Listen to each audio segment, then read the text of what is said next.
Uh, okay, we're live. I don't know what to use as a background, so I just have like the interview going. But I'm here with Lorem Ipsum and Ben and Constantine, and I just want to welcome you guys to the Golden Billion. Welcome to the club, guys. Glad to be here.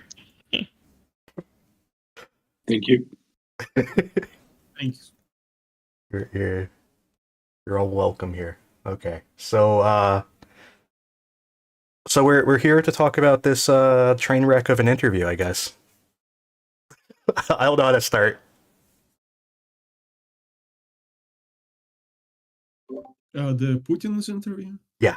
So, Lorem, where would you like to start on your So talk a here? few points, and I had a few windows open and was getting you on a bit of an echo, so I apologize if I missed a sentence or two. But in terms of the interview, so we all know, right? First 30 minutes, you know, 9th century history from Crusader Kings 2, dictated to poor little old Tucker Carlson as he sits there in his seat and just says, "What year is this?" But beyond that, like in all seriousness, one of the main points that serious people who I respect have come back to me on is Putin's point about the US dollar. And I cannot make this point more clearly. The US dollar is not in danger as a reserve currency. So, Andrew, I sent you a couple images in our Discord chat. If you can post one of those. See The blue one. the blue one, yeah, and the other one right before that. Okay, here's At the end of the day, why is the U.S. dollar the major reserve currency? Is it because everyone loves the United States? Everyone loves George W. Bush, Barack Obama, Donald Trump, Joe Biden? No, of course not. It's about liquidity. So put yourself in the position of you are chairman of the Abu Dhabi Investment Corporation or the Singaporean government's GIC or any other sovereign wealth fund. Where are you putting your money? You've got trillions. You might even be Saudi, right? PIF. You have trillions to allocate. Where are you putting that? You can't put it in yuan. You can't put it in euros. You can't put it in any other currency. 60% of all investable capital markets assets on the planet are denominated in US dollars. Whether it's mortgages, treasuries, stocks, or private credit, it's all denominated in dollars at the end of the day. You don't have an alternative. And if there is a block, whatever countries those may be, if there is that block, they can work hard to try and create an alternative, currency investment strategy, a BRICS currency, if you will. But that takes a lot of work, and you need to be meeting a lot of criteria that none of those countries meet. Yep, and Ben, you can feel free to jump in whenever you'd like to. Yeah. So Ben and I just before the stream started, we were talking a bit about what would happen if the dollar were to like lose its value, because it's not necessarily bad for America. Is kind of the short of it. It might actually be good for America if the dollar lost its value. Right. So the basic arithmetic on any FX calculation is the weaker your currency, the better your exports. The stronger your currency, the better your imports. And as a nation with a massive trade deficit, a weaker currency would massively benefit the US, all else being equal. But again, what we're talking about here is, one, maybe 1.5 standard deviations from the DXY dollar average. of the last 20 years. We're not talking about a 3, 4, 5, yet alone 10, 20 times standard deviation from that mean. And a lot of people who are very keen to see a Russian victory are very keen to see the US dollar absolutely collapse for obvious reasons. But a devaluation, from 1.5 max standard deviation is very minimal. If you look at what the US dollar did for the last 18 months, it's gone down originally, first G10, and then it's rallied massively first G10, and once rates came in, it's traded back. So it's about up 25% versus the average G10. That's not material to US exporters. That's not material to US importers. There's a catastrophizing case being made by Russian fans, BRICS fans, etc., about an absolute collapse, not just a slight variation. Would you like to describe this graphic? So the blue graphic, right? Yeah. So if you look at this graphic, you can see that US share of global trade is less than 10%. Total GDP is 25%, so 1/4.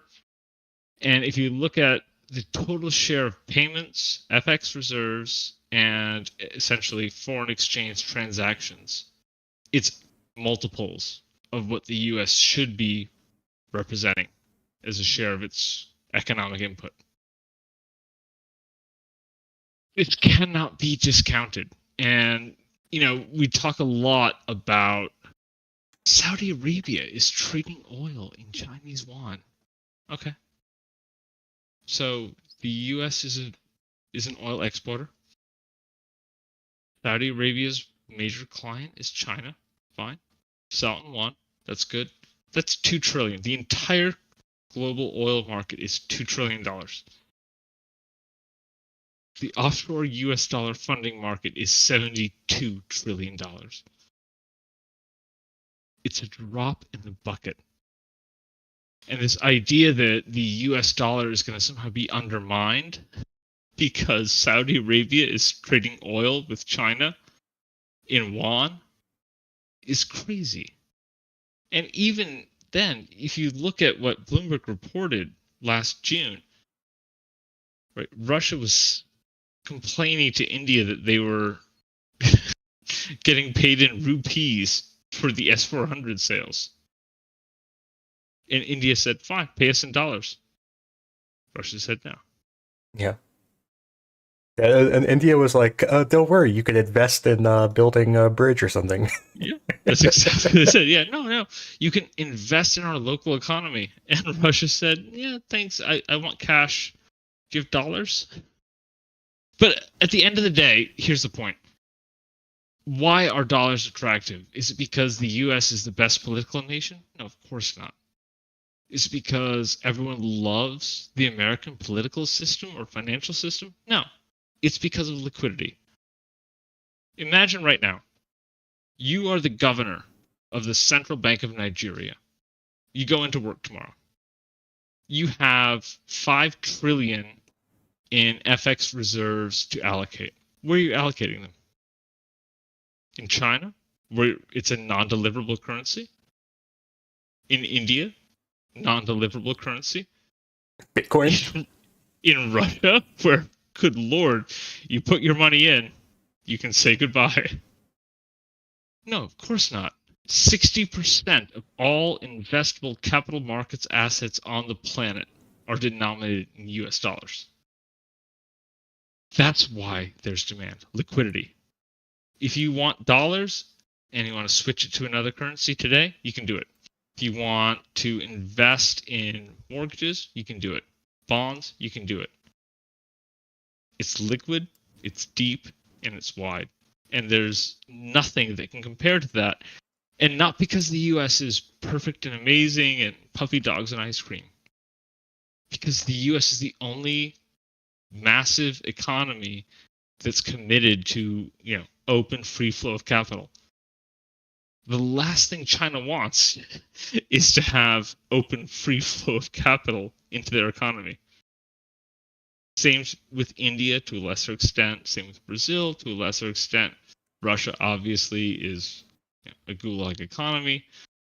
But even the EU and the euro, most banks in the EU hold loans on their balance sheet rather than securitizing them.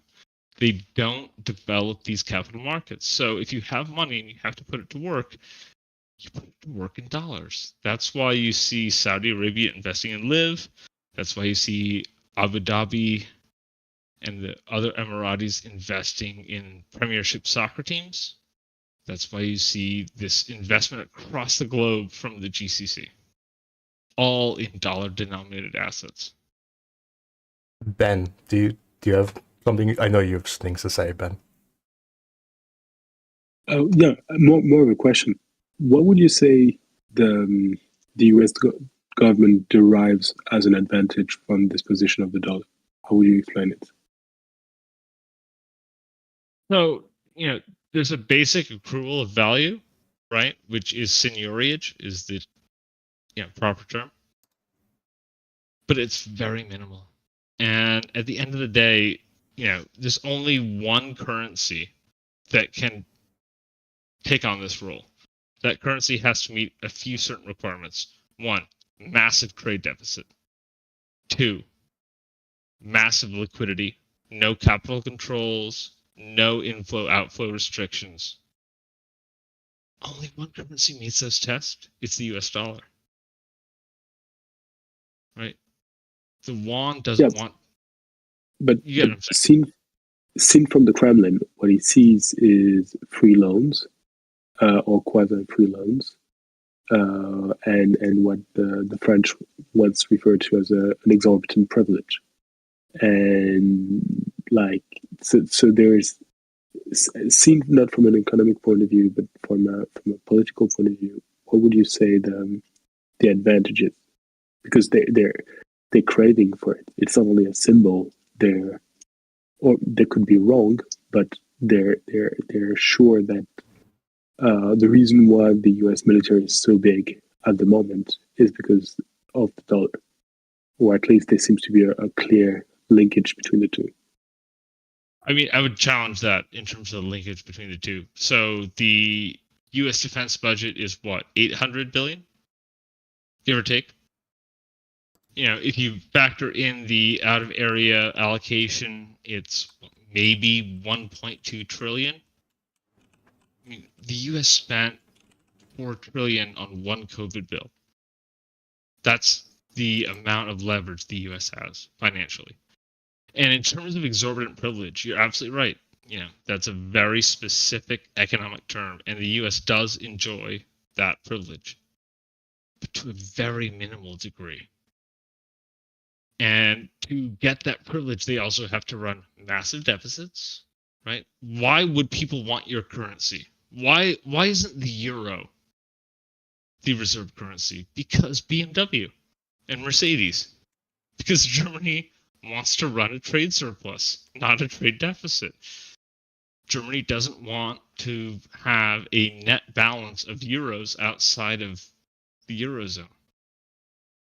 So at the end of the day, for all of this exorbitant privilege, which is very real but very minimal, it's a very minor factor in terms of the valuation of the US dollar versus other currencies, and it's very minor in terms of how other countries engage with the US financial system.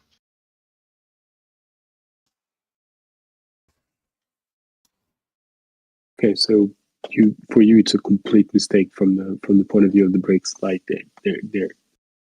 they're mistaken in hoping that this would have an effect on the material position of the U.S. in the world. They're not entirely mistaken. When the Biden administration enacted the restrictions on SWIFT or the central bank reserves of Russia, that was a big move. That was a bullet that everyone knew the U.S. had loaded, ready to go. and the Biden administration chose to pull the trigger. But how big a difference does that make? If you're the governor of the People's Bank of China and it's 2021, and you know that all of your assets that are located in the Eurozone, that are located in US denominated bank accounts, are subject to potential US sanctions. You know that. So the US seizing, well, US and others seizing the Central Bank of Russia's deposits in 2022 is not a game changer. It's nothing you didn't know is coming. At the end of the day, does it put the US dollar at risk? Yeah, sure, slightly. It makes holding your accounts in the US dollar in a Eurozone or US dollar denominated, US domiciled or Eurozone domiciled bank account more risky. Slightly. But it's not a game changer. And this whole talk of an alternative payment system is ridiculous. So, again, I go back to my example. You're the governor of the Central Bank of Nigeria. You have 5 trillion. You have to allocate it. You're responsible for it. You need liquidity at a moment's notice. Where are you allocating those dollars? In China? No. India? No. It's going to be in majority US dollar denominated assets because you have US dollar denominated debt.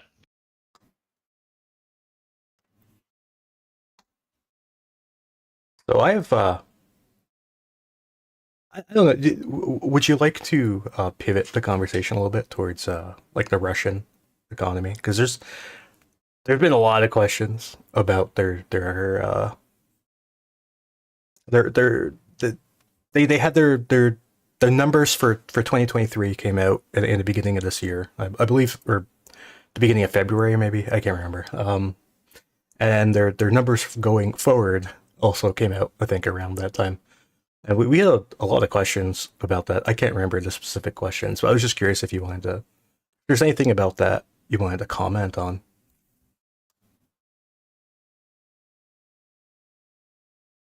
So, when we spoke in July or August, I think it was when I was on your show last, I made the point that there's a lot of steps the West can take to materially restrict Russia's ability to operate strategically in terms of the front, in terms of kinetic response. Having said that, there were also very limited options that the West could take in terms of actually materially impacting the Russian economy in the next 18 months. I said that in August. So now it's 12 months. Someone asked me on that stream, are the lights going to go out at some point? And I said, at some point, sure. In 2030, 2035, yeah. But at the end of the day, the arsenal of financial repression is endless. Russia can tax more, seize more. Russia has massive state-owned assets, Gazprom, Rosneft, etc. They have many, many, many options with which to finance their criminal aggression. And at the same time, they are absolutely frustrated because they cannot utilize the Western Siberian gas fields, right? Those fields that used to serve Europe, right? That went to Germany, that went to Hungary, that went to Poland, that went through Ukraine. So those fields, because of their pipelines, are essentially offline right now, and they've maxed out their LNG capacity. So, it's going to take 10 years for them to reroute and build out new pipelines to take the Western Siberian gas fields and put them into China. China, by the way, if you've noticed, is very reluctant to co-finance that project. China is very bearish on Russia's economic future and is quite clear that they see an easier route to get natural gas from Qatar, from Mozambique, etc., etc. So it's a massive economic conundrum for Russia in the 10 to 20 year horizon, but in the 18 to 36 month horizon, they can keep the lights on. They keep the factories going, they can keep the shells getting made. It's not going to be the pinch that we wished it was. So there's this phrase, I can't remember. Is it overburning? Is that the phrase of the economy, of the Russian economy? Would you like to describe that? So in terms of overburning, you know, when you look at an economy, Overheating. ideally, sorry, Overeating. Heating. Overheating. Yeah. Right. The idea is, so look at the US this year, or calendar year 2023, massive GDP prints. So it was 5% quarter 3, 4% quarter 4. Inflation comes down. That's the ideal situation. But the overheating of the Russian economy, I mean, their inflation is 7%, and their main trading partner has a massive deflationary crisis. I'm not sitting here giddy at the idea of a massive inflationary bubble in the Russian economy outside of a few certain sectors. In defense, absolutely, right? Prices in the defense sector for procurement will absolutely double, triple, quadruple, etc. But if you're buying milk in Nevsky Prospect in Petersburg today versus 6 months ago, 6 months from now, probably not that different. Slightly higher, but not that different. The big issue for the Russian economy, though, is where are they selling their products? And the main export partner is in a massive deflationary crisis, China. So if you don't have that massive investment coming in from China, where's your growth? Aside from the government investment in the defense sector, there's no growth. And your main crown jewel of your economy, natural gas exports, is frozen for the next decade.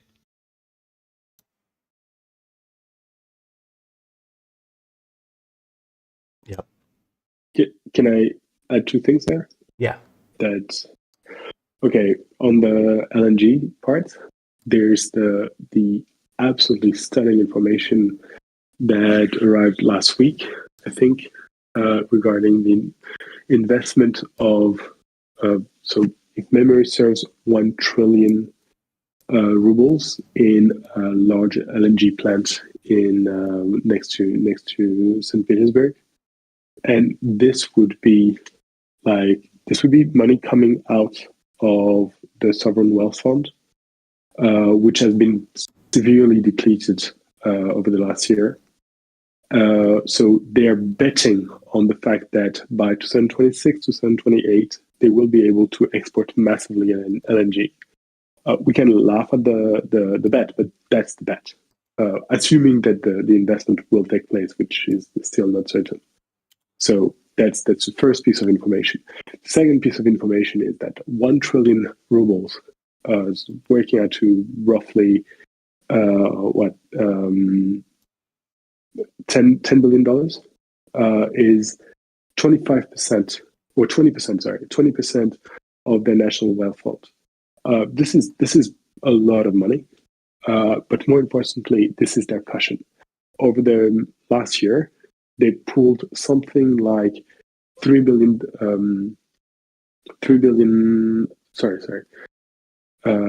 trillion rubles from that fund in order to invest in their own transportation infrastructures, as well as to shore up some companies that were having problems, and probably maybe would I'm not sure, but it's been said to help the government close the budget. And then on top of that, it seems that the government has been using a bit of a accounting trick to spread the amount of money that they had received in 2022 over 2 years, so 23, 24. and that amount of money is going to run out. So they've got two huge piles of liquid cash that will be gone by the end of the year, or potentially earlier if they keep investing at a 1 trillion ruble rate. And that money is going to be very interesting because if they run out, as Lorem Ipsum mentioned, they will still be able to dig into other people's pockets, but they will have to make the sort of very difficult political choices that they hate to make and that they'd rather not make, and because it might weaken their hold on power. And I think that if you want to see the glass half full, the budgetary issues, probably coupled with managing the currency, which is proving very expensive, might be the unmaking of the solid financial situation of the Russian government. At least that's my positive reading of the situation. I don't know if you guys agree. I mean, that's absolutely correct, right? So we don't know the exact numbers on the Russian Sovereign Wealth Fund. The last numbers we got, by the way, were from guess who? Evan Gershkovich. And it was, heading from 150 billion in US dollar terms and heading massively south very quickly. And that's in March of 2022. Oh, sorry, 2023. And so it's a year on from that, essentially. God knows what they have in that account. They are absolutely mortgaging their future. And I'm more than happy to sit here as I have done for the last almost 2 years and tell you all about all of the massive shortcomings of the Russian economy, all of the ways they have massively screwed themselves over, the ways that Putin has robbed the Russian people of their own prosperity. But at the end of the day, they can keep this going for the next 2, 3, 4, 5 years. Absolutely they can.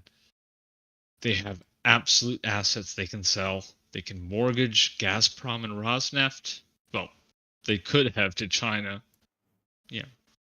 prior to the last 6 months. But even then, whether it's UAE, whether it's Qatar, whether it's Saudi Arabia, whether it's China, they can mortgage those assets and they can get the funding they need to fuel their criminal aggression. And that's a reality we have to face. I'm not thrilled to say that, but it's the reality we have to face. At the end of the day, the Russian economy's bills will come due, but it's going to be in 2030, 2035. When you have a massive political restructuring, most likely, given Putin's age. And at that point, someone new will come into power. They'll look at the books and they'll say, my God, look at what's happening here. We need to mark all of these losses down, as any new CEO would for any corporation. But at the end of the day, they can continue to fund their machine, their war machine, ad infinitum, not quite, but ad 2028, yeah. Have they been doing so? Because, I agree with you, they could do it, but it also would run in the face of the basic political argument of Russia, which is Russia is strong, Russia is independent, and our sovereignty is paramount. And if they start having to auction off the crown jewels, they're going to start to have a massive image issue, which they can always handle, but it's maybe more of a self-image issue. And we've seen them sort of shooting themselves in the foot time and time again. And I don't know to what extent they would take this sort of hard decision by the time they need to take them, or not.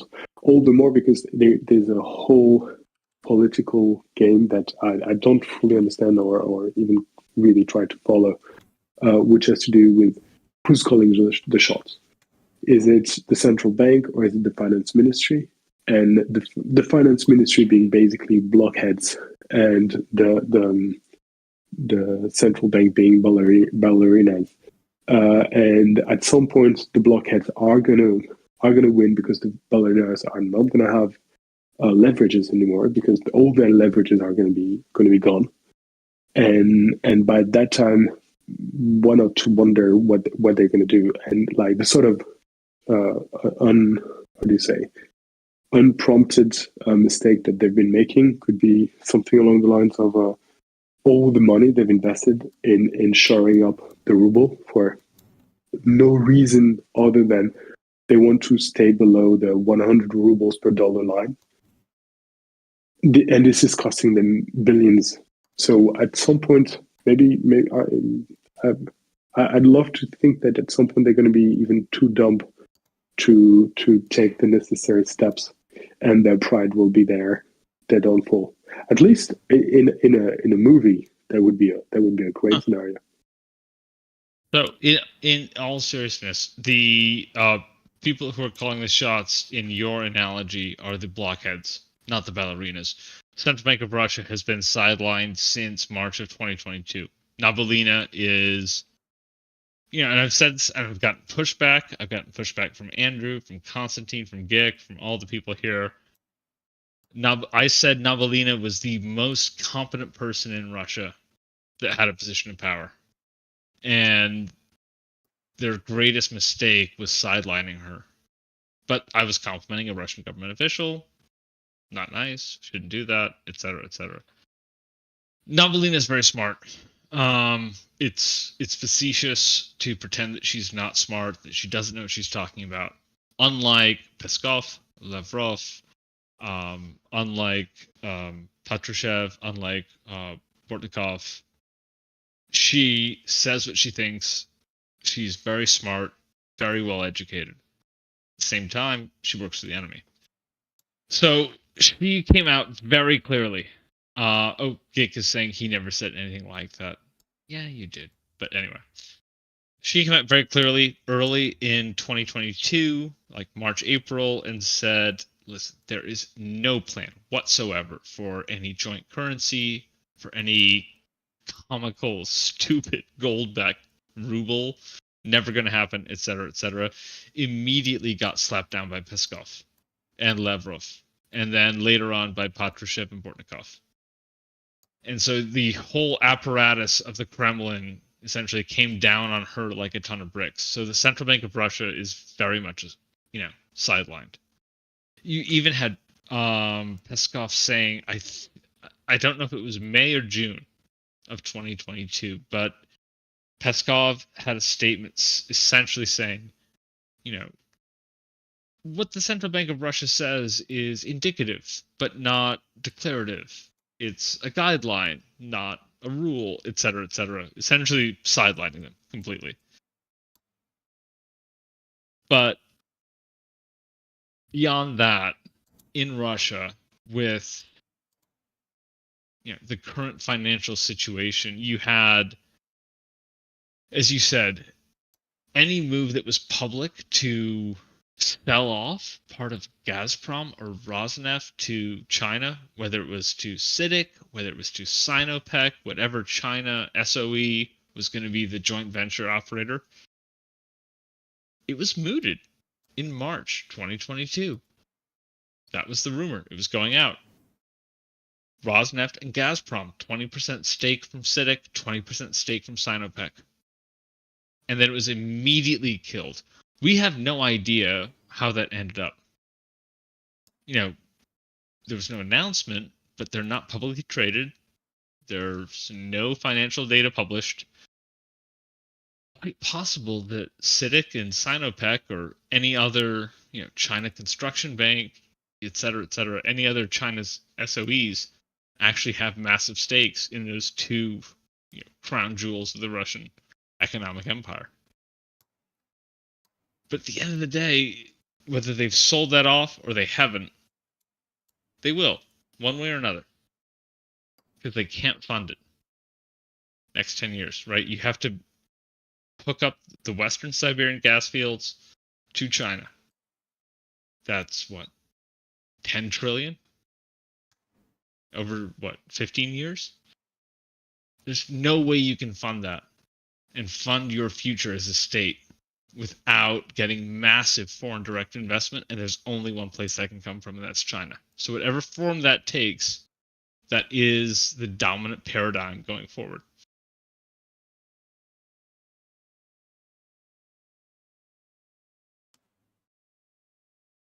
How much longer do you think they can shield the common people from the inflation and the price increases? Because you do see the prices go up, but it's just, I feel like there's like a looming like tsunami of price increases that could be coming over the horizon. I wish you were right. And if you are, I'll be the first one to stand up and applaud, but I don't think that's true. I would love nothing more than for a tsunami of price increases to hit the Russian population and make them feel the cost of this criminal aggression in their wallets, right? Make them pay more for food, make them pay more for rent, make them pay more for everything as a pure function of what Putin is doing in their name in Ukraine. I would love that, but it's not happening. 7%, like Well, max was 12%. I think those numbers are fake. It's just Oh no, of course the numbers are fake. Every number out of Russia is fake, but it's the delta that matters. Yeah, well, Right? the price increase 12, I think is 7. the price increase I think has been like 30 to 40% for food. Depends where you are, and it Because depends like for what your example, basket is. I was uh I follow this dude who just goes to the same supermarket like all the time. It's like every like 3 months he goes to the same supermarket and buys the exact same thing, and that's just kind of a thing he does just as like a hobby.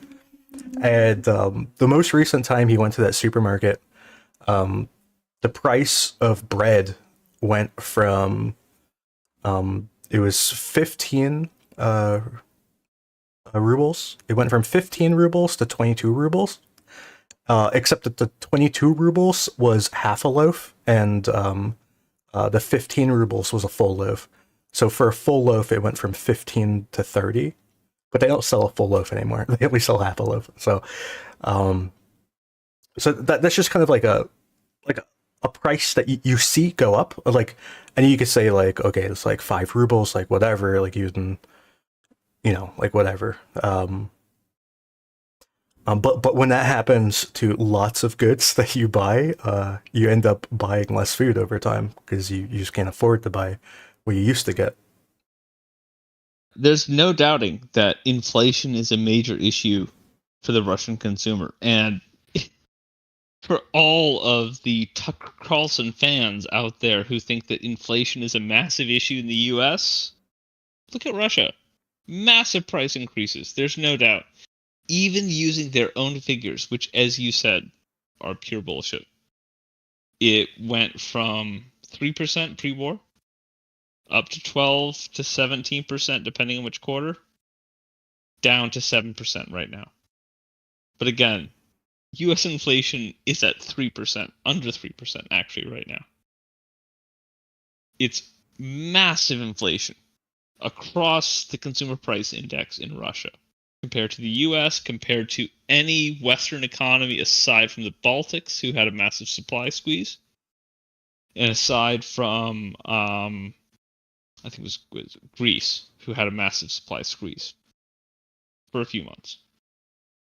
Beyond that, there's an incredible capacity for the Russian state to manage this.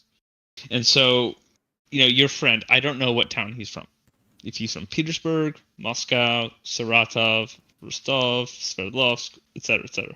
Yeah, he's not in a major city, but he's near Rostov. So you're near Rostov. You're going to have supply issues, and I'm not trying to mitigate this. I'm not trying to say, oh, it's all okay. Of course it's not okay. It's terrible. Like, the Russian economy is a dumpster fire. Let's be clear. But it's not, a supernova. It's sustainable. They can go on like this. And that's the drum that I've been hammering for the last 18 months, which is saying, listen, sanctions worked. Everyone's out there saying sanctions didn't work because Russia's economy hasn't collapsed. No, sanctions worked. You massively forced Russia into a hole behind the 8 ball. But they're not going to collapse in the next 3 months, or 6 months, or 8 months, or 18 months. 20 years from now, Russia will be materially poorer. The Russian people will be materially less well off than they would have been had Putin not invaded Ukraine. Forget 2014, but in 2022. That's objectively true. But it's not a lights on, lights off scenario. It's not a I can't afford bread scenario. They have immense resources at the end of the day. Yeah, Andrew, the problem with inflation is that it's a very easy way to fight it. And this is actually what the Nazis did in 1943, 1944. And it is to freeze the money people have in the bank. And the best way to freeze it is to afford them, is to offer them great investments. And that's exactly what the Russian state is doing. It's trying to freeze as much of the Russian consumers' liquidity into the banks. And for them, it's a double whammy. It gets them more liquidity to invest in whatever it is they want because they got special loans. And on top of this, it limits the demand for non-military goods. So it keeps the whole thing down. And so there's all these super subtle things that I am not truly following, but that show that they're trying to basically lock the money in the bank. And if they manage to do this, and they're doing it at the moment, and the question is, are they doing it forcibly, or are they going to do it just through incentive? But if they manage to do this, they can limit to a very large extent civilian consumption, and as a result, all the problems that come with higher civilian consumption. And people will feel happy because in their bank account, the money is going to go up, and they're just going to think a few more months, a few more years, and will be able to cash out. Of course, by the time they want to cash out, it won't be possible anymore. But before that, it's going to be a free ride for the government, and that's I guess that's one way of explaining why the inflation may not be such a huge issue on the medium term. I think we've got John Ridge in the chat. Hey, y'all. Hello. Hey, John. I had some economic questions that are beyond my physics engineering brain. All right. Please do go ahead. So I just got off the Toshini stream like 20 minutes ago. One of the things that we talked about rather extensively was I went over the leaks of the Shahed documentation, both from the manufacturing perspective as well as the actual financial specifics that have been agreed to by Iran and Russia. And there's one thing that particularly stood out, notably that Russia is paying Iran the equivalent of $1.75 billion in gold bullion. And I want y'all's take on this. Russia paying Iran Not gold nearly bullion. What? It's not gold bullion, but go on, please. Well, it's per the transaction, per the Russian and Farsi documents, it is solid gold of some description. But John, can you humor me for a second? Maybe for 180 seconds. Okay. So I talked to our mutual friends about this a few days ago. Gick, Job, those guys. Not fast forward, rewind back to 2019, and I'm running Iran for the West Point Columbia War Games. And I'm sitting there and I'm thinking, how do I maximize, Mr. Rouhani, my chief, my stand, etc., etc., playing the full role. At the end of the day, I've got Natanz. I've got all these centrifuges. They're getting air gapped by fucking Siemens, spun to death. I've got Obama at that point. Legacy Obama. Legacy Obama with China and Russia all sanctioning in the original sanctions regime. How do I fix this? My solution in that war games was 2 armored brigade combat team equivalents mobilized along the Mosul border, roll into Mosul, take it. Yeah, that's one option. Beyond that, beyond a kinetic response, Iran's in an incredibly weak position in terms of financing their economy, in terms of financing like basic expenditures. Everything I said about Russia before, where I said, listen, the lights are not going off. Russia's going to be able to pay their bills. Russia's going to be able to keep their planes in the air. Russia's going to be able to pay their debtors for the foreseeable future. None of that's true for Iran if you apply the right pressure.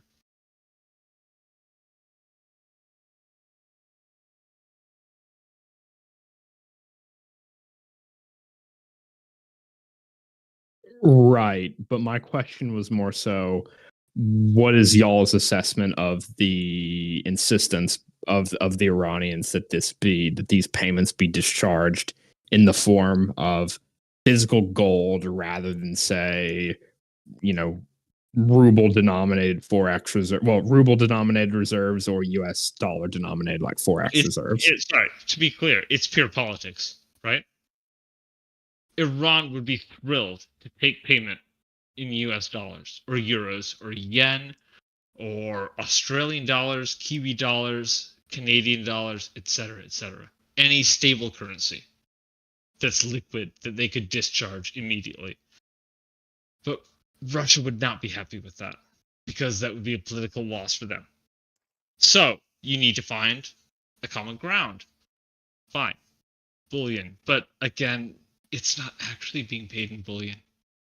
No one's actually transiting gold bars from Moscow to fucking Tehran. Again, there are certificate for the delivery of gold bars that I've posted in chat. I'm looking at it. From some Russian group to the Iranian shell company, Sahara Thunder. Great name for a sanction of aviation. John, these are back channels. Come on, I'm looking at the images right now. These are not top level state transactions. Well, sorry, I should back up. This is a payment associated with the Shaheds, as far as I'm aware. Obviously, laundered through shell companies on either side. There's obviously going to be back channel payments, and as I said, just like India was incredibly unwilling to take a bunch of rubles, and just as Russia was incredibly unwilling to take a bunch of rupees, so too is the case with Russia and Iran. They want a medium of exchange. But if you're a pure bilateral, right? So say you're country A, John. I'm country B. We can haggle, right? We can barter. I can give you steel for oil or whatever, or wheat. It's not that hard on a bilateral basis. This whole idea of de-dollarization is implicitly reliant upon widespread de-dollarization. So if a couple back channels between Tehran and Moscow are trading gold bars, whatever, good luck. Well, have fun with your S300s. We know how well those work. I would add that it looks like the Russian company is it's Alabuga Machinery, which is the company that I believe is just directly responsible for Shahed production. I mean, it looks, that picture. I don't know, Andrew, if you can get the picture up in stream. There's that picture of the John Gotti's 3 sons lining up for prom, pretending like they're not John Gotti's sons. That's what I think of when I see this invoice. Right? No. We're totally legitimate business. Of course. Yes, the Sahara Thunder Company. Sahara Thunder. Come on. It's so great. My favorite though was that they were insisting on this is a boat project. They are licensing boat production. The Type 632 Dolphin motorboat, big boats and little boats. Tony Soprano was offering protection, nothing more. Right? Just protection. Exactly. Yeah, exactly. Yeah. Yes. It'd Although be a real shame, right? yes, but the other thing I wanted to mention, and I guess kind of to the economics of it, there is a bilateral component to it because Iran's getting that, 30, 36, however many it was, Su-35s that are originally manufactured for that Egyptian order. They're getting that. But the fun part is they're getting $1.75 billion in gold on top of that. Oh, of course, everyone is fleecing Russia. If I haven't made that clear, I was on Andrew's stream in August. I've spoken to a bunch of you. John, you and I were on our best friend Trent Delenko's stream a few months ago. Everyone's fleecing Russia. To be clear, India is fleecing Russia. Iran is fleecing Russia. China is fleecing Russia on oil, on grain, on natural gas, on military hardware, on every one of their top 5 export components. Everyone is buying below the market. I've spent my entire career trying to buy below the market. That's what I do for a living. And I'm looking at what India has done, what Saudi has done, what Iran has done, what China has done in terms of buying Russian raw materials and hardware, and I'm drooling. If only I could get that kind of deal. It's crazy. If only I could get. Oh, I think we lost John Ridge. Did I crash? You're back. Okay. I was going to say, if only I could get a country to pay me $1.4 million each for a Shahed with a turbojet. Listen, there was a joke in 2008 when the Fed was bankrolling all of the main banks for 0 interest on the Fed window. How do I get part of that? Same joke was when the Department of Agriculture in the US, whatever, paid people not to farm pigs because there were too many pigs in the US. How do I get on that? I'd like to be in the not farming pigs business. Same thing here. How do I get in the not trading with Russia business that you can absolutely compensate me for? It's crazy. Like it's the biggest economic arbitrage in the last 10 years? Probably. I mean, I mean, just looking through what the presumed contents of these contracts based upon the overall top level descriptions provided, this is, I'm willing to say with moderate confidence, this is the most absurd contract I've seen in the defense world ever, bar none. Yeah, it's pretty funny. And you saw the very public spat between the Indian Ministry of Defense and Russia over the S-400, right? Earlier this year or last year? Over the spare parts? No, over the payment. Oh, I missed the payment. I'd seen the spare parts issues, but not the payment issues. Here, I'll post it to Andrew in chat. But it's great. It reads like a poem.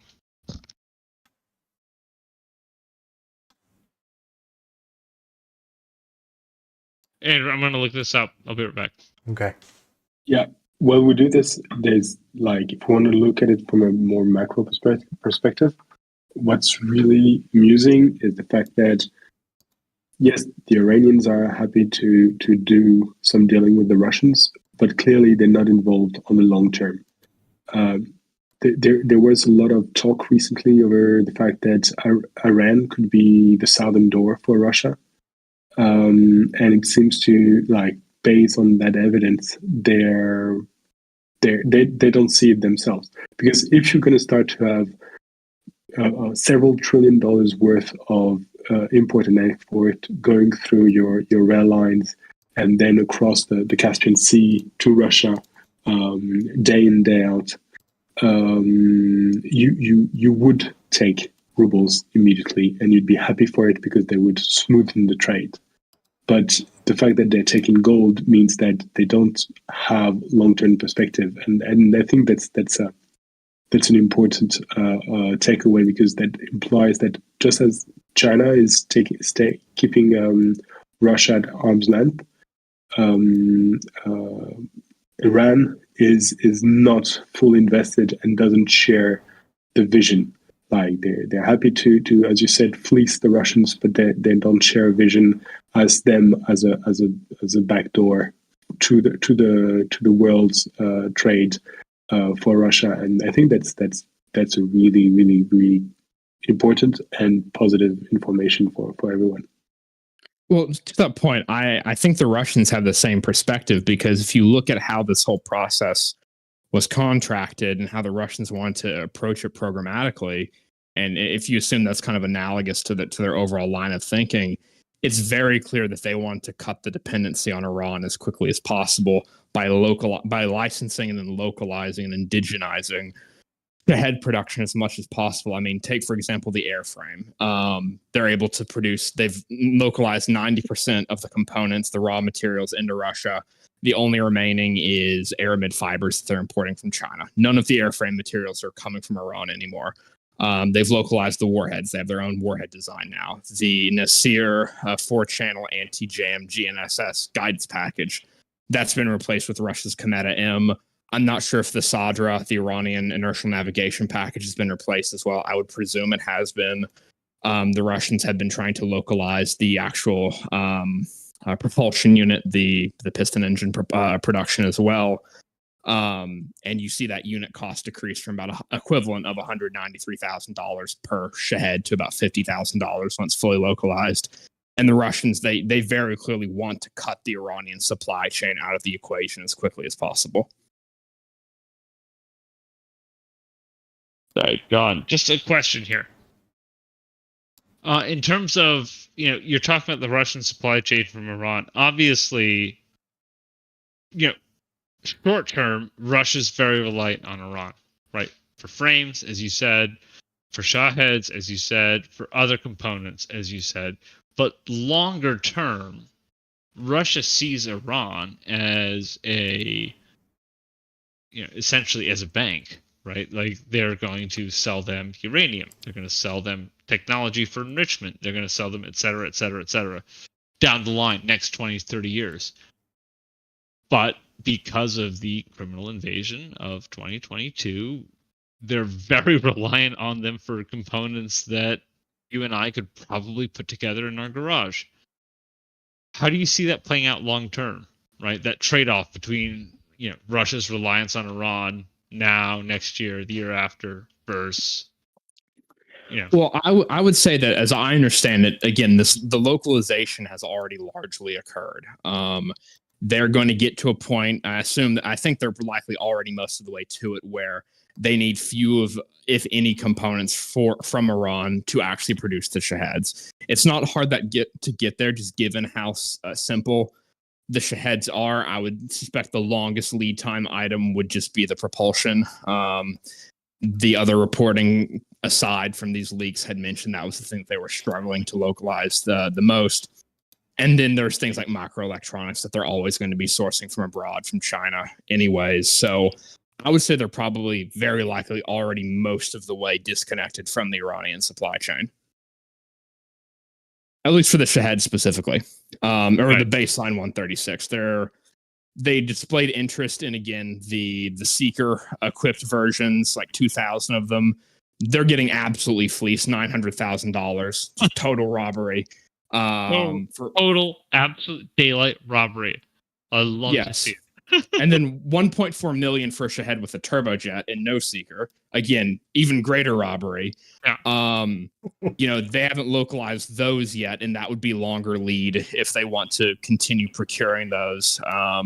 But again, for the baseline Shahed 136, it looks like they've mostly localized the supply chain for the most part already. Listen, I'm a good American citizen. Love my country. I have so many wonderful Jewish friends who are citizens of Israel, love Israel, but I cannot divorce myself from that 1 year that I played, at West Point representing Iran. And I cannot help but just appreciating how they are absolutely fleecing Russia right now. Nickel and dime. Yeah. You love to see it. Yeah. I wonder how much North Korea is getting. Wheat. It's denominated in wheat. I mean, are they also fleecing Russia, or is that like the one win Russia has? but the number one country fleecing Russia is not North Korea or Iran. It's India. Laughing all the way to the bank.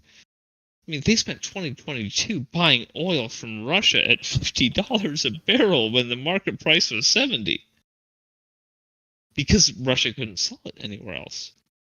And obviously, and this is what the Vatniks will say. So, take a Vatnik on the stream. Yeah, and India sold that on to the West at $75 a barrel. Yeah, they did. So, India bought at 55, sold at 75, which was the market price. Russia lost $20 a barrel. Win-win at the end of the day.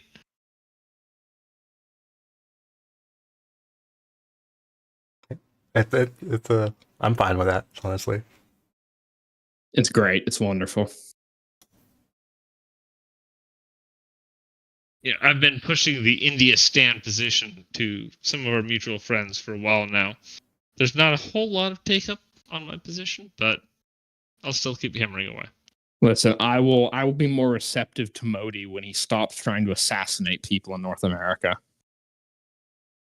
If he could task the assassin squad to Iran, that would be very helpful. At the end of the day, there's two people who run two countries who've carried out two assassinations. And the best interest of the West and the best interest of Ukraine is to just fucking ignore it. Saudi Arabia and India. Just, if you have to rub one thing under the carpet, I know everyone's going to be pushed back. I get it. Just sweep it under the carpet. Move on. Let's fuck Russia. Let's support Ukraine. Let's be united. Whatever. I know I'm way over my skis here with this group. So, I don't know, John, do you have any other question? Because I kind of want to pivot to another thing. Or Ben. Oh, yeah, sure. That was the main economics thing I also wanted to pop in to ask, because, again, the financial aspect of why pay in gold, that's beyond my expertise. Next topic is China. And its glorious economy. So glorious. It's going great. Glorious deflationary Chinese economy. Never been better. Never been a better time to be in the middle income trap. Food is cheaper now. That's a win. It's cheaper. Just like the Great Depression. So, I don't know. Do you want to talk about China? I know John's here. John is a very smart guy. Has a lot of very smart opinions on this, so I will say my piece and then defer to him. I'm not an expert in the Chinese economy, just to be clear. Yeah, but you're smart, right? Which, that's what, top quartile for people on Discord? Either way. So, China's economy has been in deflation. The People's Bank of China has been massively flooding their banking system with liquidity because they cannot service their outstanding loans. So you have multiple Lehman Brothers level Chinese companies either filing for bankruptcy or being ordered to liquidate. So Evergrande was ordered to liquidate in Hong Kong last week. Biggest property developer. That's like a Bank of America level company. Huge deflation, massive lack of demand. You're looking at a very, and oh my God, people will give me pushback. I can already feel them. Very similar to Japan in 1993. Very similar. Yes, I know there's differences, internal infrastructure, demand, export, balance of trade, et cetera, yada, yada. It's very similar. Deflationary crisis, massive fiscal stimulus does not work, massive demographic crap. Ticks 3 boxes. It's very similar to Japan in 1993. And for those who want to push back against me on my Japan analysis, yeah, I grew up there. That's where I grew up. At the end of the day, this is nothing that anyone was predicting. No one, and I mean no one, thought that the US would outgrow China in the fourth quarter of 2023, but they did. 4.3 versus 3.3. That was not supposed to happen. China has been growing at 10% per year, every year for the last 40 years, since Deng Xiaoping. And now they're growing at 3.3, and the US is growing at what? 4.4? This is a regime change in economic terms. And at the end of the day, guess what it applies to? For the one issue we all care about the most. They can't buy Gazprom right now. China doesn't have liquidity. They're flooding their banking system to try and shore up their not-performing loans. So there's no Gazprom buyout. There's no Rosneft buyout. There's no Power of Siberia 2. There's no deal. There's strictly business. And it's going to be on China's terms. And moreover, for all those people who have insanely been talking about a Chinese invasion of Taiwan, and yes, I'm putting my colors to the mast here. So 3 months from now, when China does invade Taiwan, yes, I'll look like an idiot, but whatever.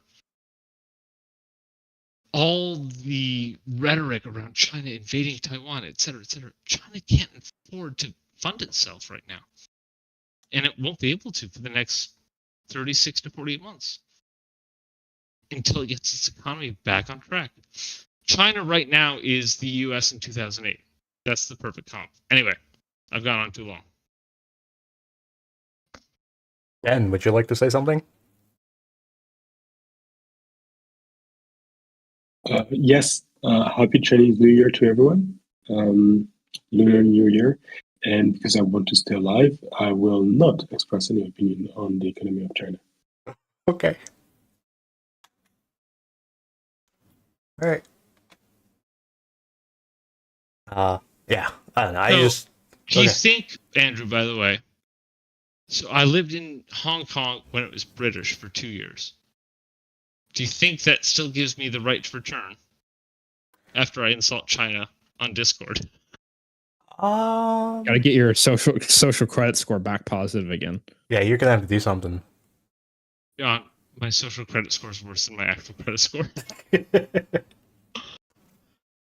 If only. There's probably ways to improve it. China's strong, right? Guys, right? We all agree China's strong, right? Xi Jinping's strong, not Winnie the Pooh. We totally agree. Winnie the Pooh is definitely not in the thumbnail. Kuomintang bad. Actually, Beijing probably takes them as much less of a threat than the DDP. But anyway. Good. We all agree. I guess my question is, so I was having a very brief chat with a couple friends about this the other day, and it was about the context was military Keynesianism, more or less. And the analogy that they that a friend of mine made is that, China did that, except with the construction industry and just building out just the massive housing market in the current bubble we all know and love. And I don't know, is the thought experiment that we engaged in was that because China has already more or less tried this with another sector of the economy, it's going to be difficult for them to attempt to stimulate the same level of growth via another via investing in directly another sector of the economy, like say the military, actually, to try and correct the brewing economic crisis. Am I off base there? So I love that term, military Keynesianism. FDR is standing up out of his wheelchair to salute you for that brilliance. I mean, that's perfect. Military Keynesianism. Because the whole point of Keynesianism, obviously, is inducing demand, right? Aggregate demand. And yeah, sure, right? If you putting every other citizen into a tank or, an infantry battalion in 1945, yeah, right, that increases aggregate demand. You need to feed them, need to supply them, et cetera, et cetera. But beyond that, it's kind of empty. In terms of China, like, I would not call what they did with their real estate sector Keynesianism. I would call it, for lack of a better phrase, corporatism, which is very tied to Italy in the 1930s. I'm not trying to make that analogy. I'm not trying to be bold. But at the end of the day, it's 5 companies selected by the state, given loan guarantees by the state, allowed to go massively leveraged and put money to work across the country. I mean, that's what China has done for the last 20 years. Right? That's what Evergrande did. That's what CITIC did. That's what Sinopec did. That's what every single SOE under the PBOC did for the last 20 years. And at the end of the day, yeah, chickens come home to roost. Some of them are not going to be able to pay their bills. And if you live in the US and you're of a certain age, you remember the year 2008. Some of the banks could not pay their bills because they had massive exposure to securities they could not necessarily redeem. End of the day. I'm oversimplifying it 100 times, but at the end of the day, that was the issue. It wasn't the 8 banks that were perfectly solvent that were the problem. It was the 2, 3, 4 banks that were not solvent that were the problem. Same thing in China. Evergrande, Sinopec, CITIC. These companies are not going to stay solvent on this current business model, and that will be a massive issue for China. But at the same time, they still have plenty of money they can put to work for their military-industrial complex. And take whatever base case you had in 2023, January, for a potential PRC invasion of the ROC. That base case is still broadly relevant, and it will be next year. It's a question of margin. I mean, I broadly think, we weren't really looking at a significant risk of Chinese military action within the next 1 to 2 years. We were really more looking at the 2027 plus horizon into the very early 2030s. That was really the period of risk we were looking at. So the question is, if we're going to look at the relationship between, China's economy and their ability to project that level of force, then we need to be looking at a longer time scale here and asking what the longer term effects of this are going to be. Completely agree. It's a 2027 question. Maybe 28, 29, 30. It's that framework. But at the end of the day, John, how many aircraft carriers does China operate? 2, 3 soon. Only one of them is going to be really useful, though, and that's the one that 2, 3 soon. How many are actually operational? 2, 10. One. Well, come on. Well, so here's the nuance. The nuance here is that they can generate 120 sorties over 3 days, so they can generate 40 sorties. I mean, it doesn't matter. Of course, they can sortie all they want. But at the end of the day, their operational capability has never been tested and has only been developed in the last 20 years. I'm trying to agree with you. I'm saying 40 sorties is irrelevant to the U.S. Navy, not when a Ford can do a surge of 270 a day. That was my point. That Liaoning and Shandong don't contribute much of anything. Okay, we exactly agree at the end of the day. Right. Gerald Ford is going to teach them the meaning of the word respect if they actually want to go. Having said that all, though, economically, politically, there's a bunch of levers that, PRC could pull in terms of constraining ROC, and it shouldn't be discounted. Anyway, that's my spiel.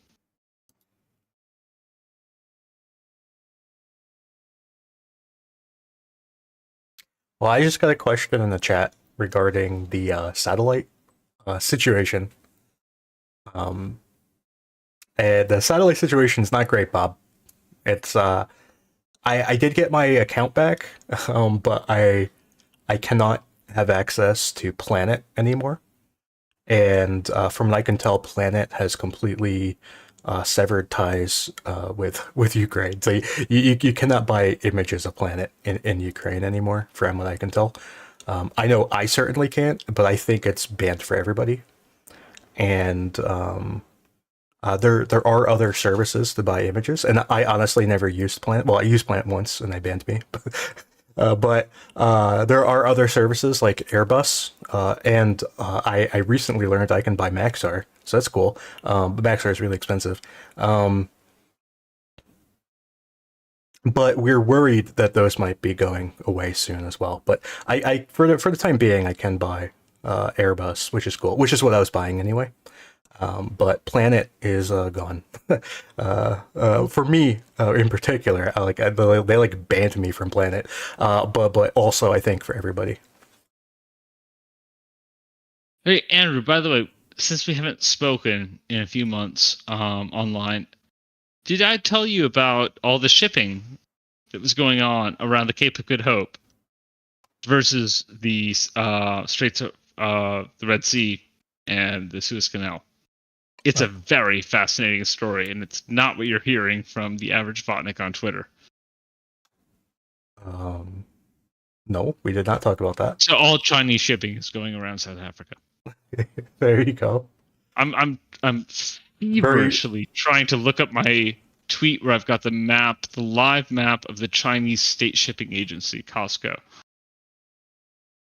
I have never wanted to laugh harder at the People's Liberation Army Navy's lack of shipborne ABM capabilities more in my life.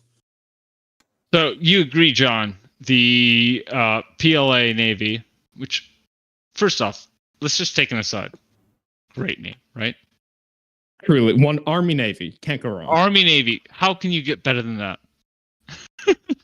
But absolutely hiding behind the U.S. Navy, and of all things, my own dear, beloved adoptive country, the UK, the British Royal Navy, as decrepit and underfunded as it is, and the PLA Navy is hiding behind the U.S. Navy and the British Navy, of all things.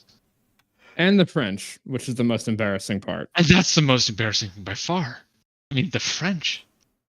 My God. I'm looking for this tweet. I don't think I'm going to find it. Oh, here, I've got it. I'm going to post this in our Discord.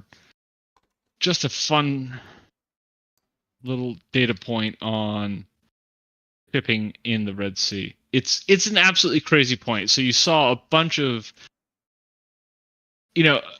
John, you know this. Andrew, you know this. Gick and Constantine are here. You guys know this. I worked for Bush Cheney 04. I worked for McCain 08. I worked for Romney 12. That's my background. And we were as anti-Russian as you could possibly be, right? With the invasion of Georgia, with the 04 coup that Putin attempted to displace Yushchenko and put in place Yanukovych. All of that, we were 100% behind Ukraine. And at the same time, we've seen a massive drift in U.S. political parties. But the data that I've got that has been massively trumpeted by every right-wing libertarian think tank in the U.S., including some that I used to work for, is that Chinese ships are going through the Red Sea. BRICS ships, Russian, Chinese, are going through the Red Sea unfettered, while U.S. and European ships have to go around South Africa. Totally untrue. Totally untrue, categorically. It's so simple to disprove. Just look up shipping trackers.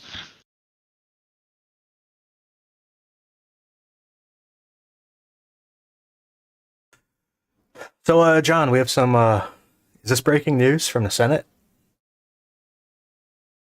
Oh boy. I'm obviously not paying attention to the Senate right now. Oh no. Yeah. I'm just going to leave that to you. Yeah, so they cleared a cloture vote, and I mean it's procedural. Yeah. So if you get to the goddamn amendments that the Republicans have offered 80 of, and they're being belligerent about because that's who they are, and then hopefully if they can get a time agreement, we can get this to a floor vote, assuming the amendments doesn't explode everything sometime Tuesday or Monday. Hopefully. Hooray. And then it's to the House, and that's probably going to take another geological age. Right. Yeah. I mean, I suspect my gut instinct is that what's going to happen is it's going to make it to the House. The House is going to do nothing. They're going to say, okay, we have to do a discharge petition. And then the House Democrats are going to say, we aren't doing a discharge petition if there's anything related to Israel in this bill. You're going to have to go back. The Senate is going to have to pass a standalone Ukraine-Taiwan bill. And then we'll have to do a discharge petition simultaneously while trying to get an Israel alone bill through, and then hope to God 3 or 4 Republicans sign the discharge petition. And John, you have to do that all before the summer recess in an election year. And the bill has to sit in committee for 30 days before a discharge 30 days. petition. Yep. 30 days of committee, and God knows what else will get thrown in. Yep. It's bill- going to be insane. I hate to be the doomer. The bill's not passing before the election. I think it might, but we'll see. I'm not super optimistic. I'm marginally optimistic just to keep my sanity, but I see it in the Senate, but how do you see it in the House before the election? I'm not sure. I hope you're right. I'm dying that you're right. Well, it's February. When does this remind me? I don't remember off the top of my head when the summer recess begins. I don't know off the top of my head, but essentially you've got 6 of the next 9 months in session. Yeah, I think they can probably, the House Democrats, they're unified for a discharge petition. The leadership has said this, at least for a Ukraine, Taiwan, Israel unclear, probably not, but for Ukraine, Taiwan, at least the House Democratic Caucus will unanimously sign a discharge petition. You need 2 or 3 Republicans to sign it, and then it goes forward. The issue is getting those 2 to 3 Republicans and obviously having it sit in committee for 30 days. Is it really 2 to 3 Republicans? Yeah, because they had a bunch of people resign. The Republicans had a bunch of people resign. Yeah. Right, so And in Right one to case, it. get expelled as well. in all seriousness, 2 to 3, Yes. all running for re-election, right? Yeah. Well, there's a couple. Mike Gallagher's retiring. There's a couple that are not running for. I know. Yeah. It breaks my heart that Mike Gallagher's retiring. Well, Just- so here's the thing. what's next? Like Bacon's retiring? Like it's just I one am good person after another. I am hopeful that the couple of the ones retiring will sign on. My concern, though, is that if they break ranks over this against a whip from Johnson against it, then the question is, do they actually care about this policy more than they care about ever getting money from the RNC again for anything or from any other Republican group again? Well, I don't know, dude. I'm not sure you could predict anything that's going to happen in the future at this point. Because the John, people in charge might not be in charge for long. Let's just put it that way. John, we just need to crowdfund 80, maybe 100,000. Crowdfund that from 20,000 people. You move 3 votes. When does Santos's seat get sworn in? I'm not sure. They have to do a special election, I think. The election's They on do. Tuesday. They do. Oh, is it? Jesus. Okay. Republican will win that, by the way. I don't know Oh, about that. God damn it. No, That'll but put to 3-4 then. no, but it's a good Republican. It's Long Island. This is why everybody hates Long Island. The only time I've gotten calls from Long Island, it was legitimately the mafia. Of course, it was. I started my career in Southern Manhattan. Half the guys I worked with were from Staten Island, who had rules, as they say. Pretending to silence. Exactly. But yeah, I just feel like this is an achievable goal.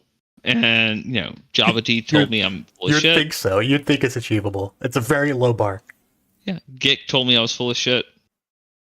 Serdushka told me I was full of shit.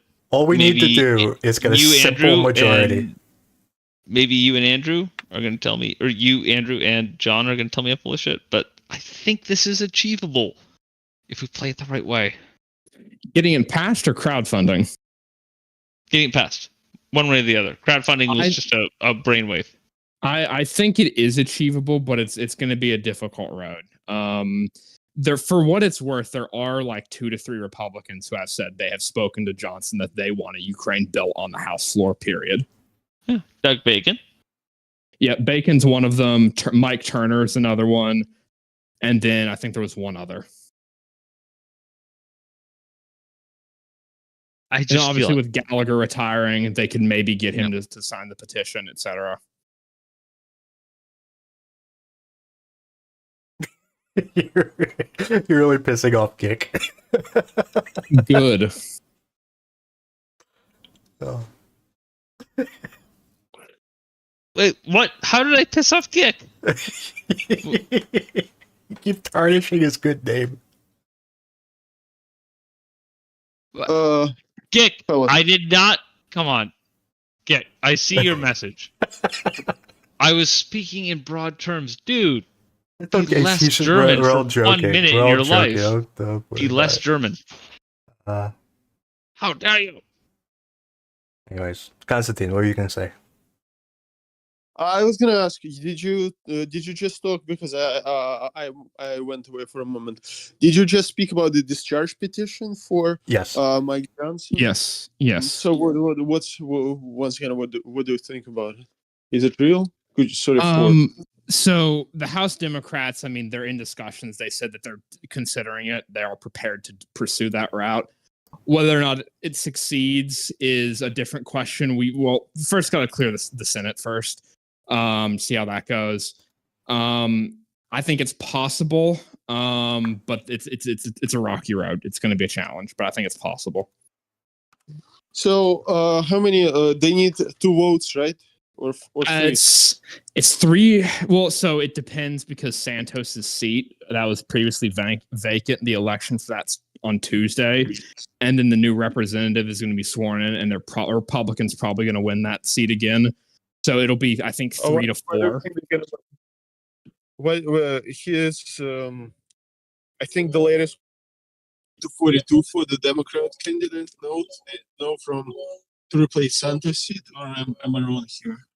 I haven't followed the polling for that election, so I don't know. They have Republicans there. They have some, I think, Israeli woman. Is that right? Is that the girl that wants to take the Santos seat right now, or am I wrong? think she's like an IDF veteran or something. Yeah, so she had like 42% compared to 48, and she's not making a strong case right now, as I understand. And I've seen from the analysis yesterday from the guy who's watching those polls, it seems like she's gonna lose. I mean, there is no guarantee, of course, but I do think that Republicans or the Democrats can win this seat. Yeah, from what I've heard, the polling is much more 50-50 than people have been giving it credit. It's hard to predict.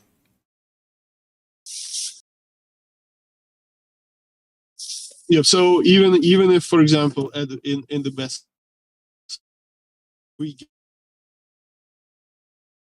how many votes is needed if Democrats win? How many the election there? How many votes will be needed to vacate the Johnson? And also a question here: do they need like a majority, or they need a majority like I think they were vacating. They were So vacating McCarthy. They didn't need like a exact House majority. They just needed the majority that was present there, I think. let me think here. So for discharge petition, they need an absolute majority of the members of the House. So that would be. It isn't explicitly stated if that means an absolute majority of 435 or an absolute majority of the actual seats that are not vacant. That isn't actually explicitly stated in the House rules, if I remember correctly. So the House parliamentarian would need to make a ruling on that. I strongly suspect they'll exclude vacant seats. So it would be a majority of, let me quickly do the math, it'd be 219 plus 212, absolute majority of 431, which if you divide that by 2, that means they would need 216. Yeah, 216. There's 212 Democrat seats, so they would need 4 Republicans currently. If Santos wins, that would push it back to. I just. Excuse me, not so Ed. I think the Republican in that seat is very pro-Ukrainian. I was just reading. I was like, I didn't realize they're so pro. He is. Yeah. But there is no guarantee that he's gonna vote for discharge. I mean, he would vote for the bill to Ukraine, but not the discharge. Maybe not the discharge, probably. But who knows yet? So they because they're coming from New York, which is much more liberal than other places. I think he has to be quite like moderate and someone who is more pro-Ukraine than you would have someone coming from the crazy districts. Yeah, So I mean, just did the math. I grew up in those districts, not on Long Island, but near Long Island, and I was in that exact district, Santos's old district, over the summer, and there were, I would say, summer 2023, 70% of the houses, as I'm walking down the street, have Ukrainian flags out front. So those are his voters. And a lot of those people, by the way, to be clear, are cringe. Miller, she wrote, cringe. We know that. But that's the sentiment in that district. Long Island's very, very, very pro-Ukraine in terms of the general populace. I'll check out how much the property costs there to move. It's not cheap. Yeah, it's pretty expensive. But Crap. okay, I so retract my words. I have 2 questions from the comments that have nothing to do with this. So, do you want to talk about something else for a sec? They're mostly questions for John, by the way. Can we talk about the origins of Russian Empire? That is So, actually what the questions About are 4 about. billion years ago. Constantine, so in the year 455, yada yada. Okay, so the 2 questions are related. They're both ammo related. The first is about is there any update on that ammo that the Czechs found? I'm not sure that that's gone anywhere yet. So they want to buy ammunition from South Korea and South Africa. The issue there is neither of those countries will directly export to Ukraine. So unless the Czechs or Europe as a whole has 400,000 shells in inventory, for South African or South Korean shells to backfill, this doesn't mean anything because neither will export unless the Czechs covertly do something to get them to Ukraine. In terms of Turkey, they can send shells. They've already been giving shells to Ukraine on the order of, I think, 100,000 plus rounds. The second question is, can Ukraine just buy ammo from America? So they could do a foreign military sale directly from U.S. stocks. That's something you can do.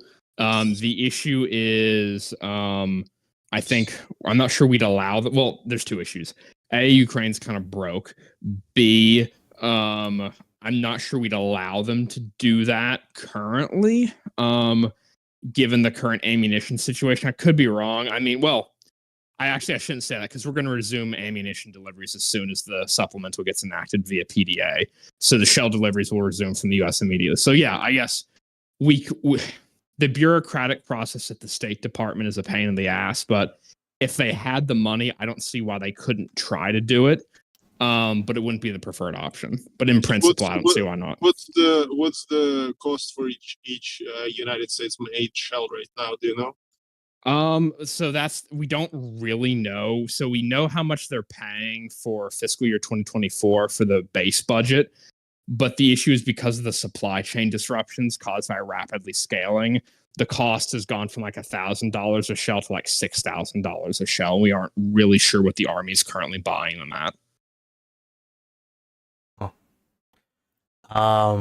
Yeah, so like just throwing an idea out there. I'm not saying this is gonna happen, but like for example, a country that has a lot of oil that they sell, you know, and they might take that oil money and put it into a very large fund.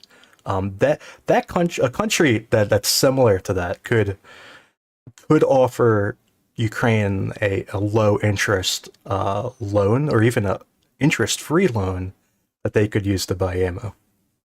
They could even offer them a grant. Like, if such a country exists, yes. Yes, if there was a country that was kind of like Saudi Arabia, but further north and kind of cold, and didn't dismember journalists. What about, John? What about slightly northeast of Saudi Arabia, or at least northeast of their southern border? Maybe on the Persian Gulf. Maybe who has invested $2 trillion into the Western economies, whether it's LIV or Manchester City or et cetera, in the last 5 years. Could they possibly be persuaded under the table to just... there's one of two countries there, and there's two countries. I'm not sure which one you're actually talking about. Both Qatar and UAE. Oh, I was thinking Bahrain. Okay. Fuck Bahrain and Qatar. I was about to say fuck Bahrain. I shouldn't say that. I love Bahrain. Bahrain's great. Bahrain's strong. Glory to Bahrain. But glory to Bahrain. But I was talking about UAE and Qatar. Well, the UAE is currently very, very busy selling laundered technology to the Russians. But they know that. We know that. Granted, they're so is Turkey. Also massively invest, just like Turkey, right? They're playing both sides. Can we not get them to play our side a bit more? Well, it would be nice if we can make some foreign military sales contingent on certain political realities. Great strategy. I mean, they need reloads for their THAADs. You know, who knows what the Houthis might do? Yeah. How does the Patriot fit you in, between Abu Dhabi and Dubai, whatever that other emirate is between those two? I mean, there's so much leverage the U.S. has, and I feel like we're leaving that on the table. It would be nice to have some hydrocarbon money. I mean, Qatar's already shipping all the LNG they have to Europe. UAE, obviously, Abu Dhabi is the one with the oil. Oil is a liquid market, though, right? Abu Dhabi can sell to X, and Y can sell to Z. It all evens out at the end of the day, unlike natural gas, which is incredibly unfungible. They're so invested in the Western economies. Like, how many Messis and Ronaldos do you need to buy before you actually feel that you have a stake in the Western world?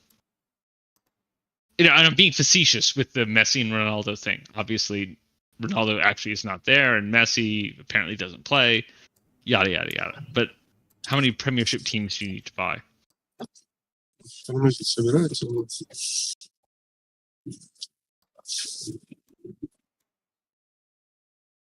Okay. Maybe they can buy Mbappe next. Probably.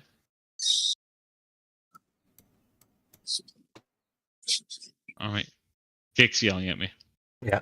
Anyways, we've been going for I don't know, like an hour and 40 minutes. I think that's cool. Do any of you have a any last thing you'd like to throw in there? No. Okay. So thank you for everybody who came and listened. I hope you enjoyed it. Thank you for everyone who came and talked. It was interesting. And we'll be back some other time. Goodbye.